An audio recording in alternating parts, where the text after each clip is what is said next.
నిస్వార్థ సేవకు ఎప్పుడు గుర్తింపు లభిస్తుందని డాక్టర్ పత్తి హిమబిందు నియామకం మరోసారి నిరూపించింది.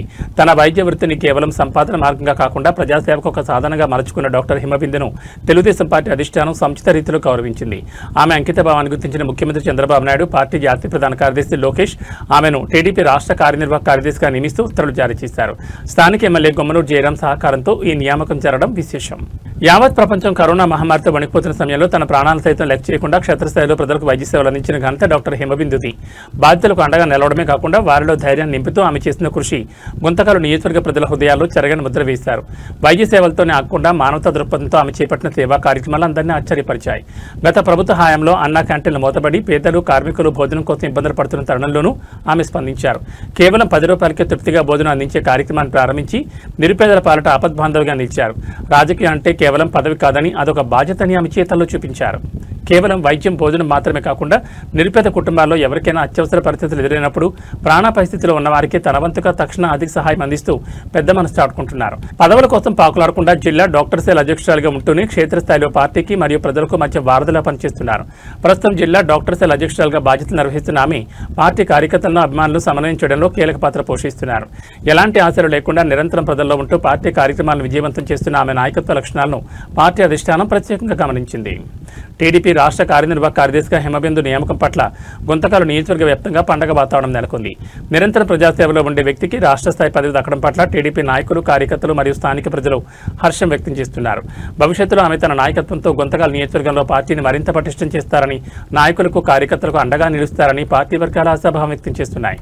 ముఖ్యమంత్రి చంద్రబాబు నాయుడు మరియు నారా లోకేష్ ఆమెపై ఉంచిన నమ్మకాన్ని నిలబెట్టుకుంటూ నియోజకవర్గ అభివృద్ధిలో ఆమె కీలక పాత్ర పోషించాలని ప్రతి ఒక్కరూ ఆకాంక్షిస్తున్నారు.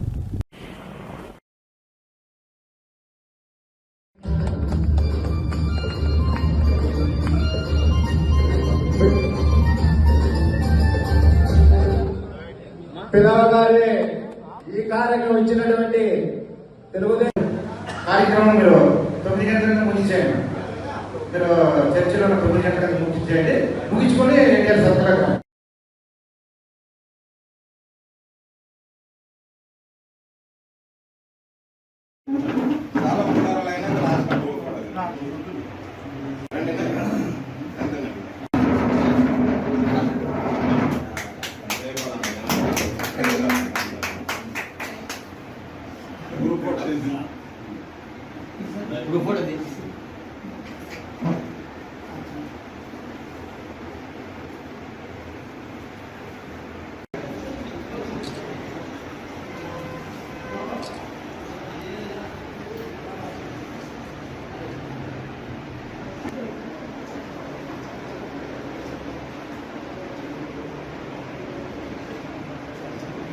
ముందుగా అందరికీ నమస్కారం అండి.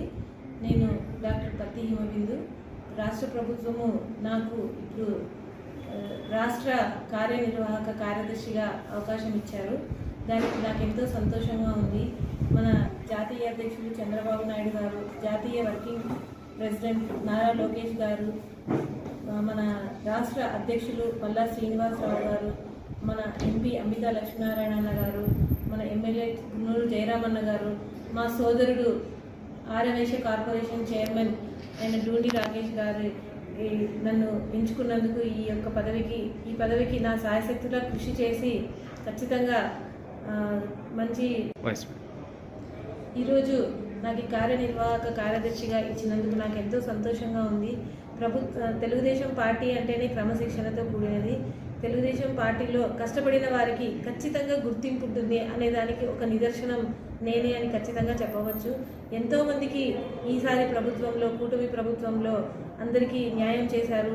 ఎన్నో సంవత్సరాల నుంచి కష్టపడి కార్యకర్తలైతేనే ఉంది, కార్యకర్తలను కూడా ఒక పెద్ద హోదాలో కూర్చోబెట్టి గౌరవిస్తున్నారు ప్రభుత్వము. అటువంటి ప్రభుత్వంలో నాకు కూడా అవకాశం ఇచ్చారు. ఈ అవకాశాన్ని నేను 100% సాయశక్తులా నా కష్టంతో సాయశక్తులా న్యాయం చేస్తాను. మా నియోజకవర్గానికి కూడా మంచి పేరు తెస్తాను.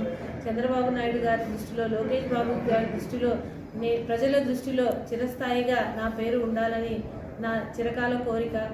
ఇప్పుడు కూడా కొన్ని పల్లెటూరులకు వెళ్తే మా నాన్నగారైతే పత్తి రాజగోపాల్ గారి పేరు 40 ఏళ్ళ రాజకీయంలో ఈరోజు కూడా నేను ఆ పల్లెలకు వెళ్ళినప్పుడు మా నాన్నగారైన పత్తి రాజగోపాల్ గారిని జనాలు వచ్చి నాకు చెప్తుంటే నాకు ఎంతో సంతోషం అనిపిస్తుంది.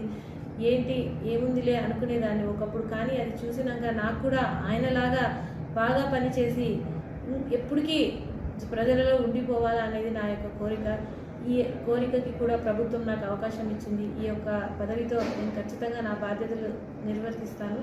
ఈ అన్నిటికీ నాకు సహాయ సహకారాలు అందిస్తున్న మా భర్త అయిన డాక్టర్ వెంకటేష్ గారికి, మా యొక్క కుటుంబ సభ్యులు అందరూ నా కుటుంబ సభ్యులే.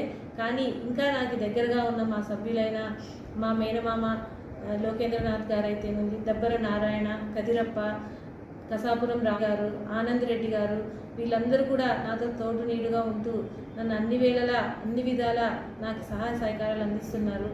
ఇంకా నా వంతు కృషి చేస్తూ మంచి ధన్యవాదాలు లోకేష్ బాబు గారికి మరీ నా యొక్క ధన్యవాదాలు తెలుపుకుంటున్నాను.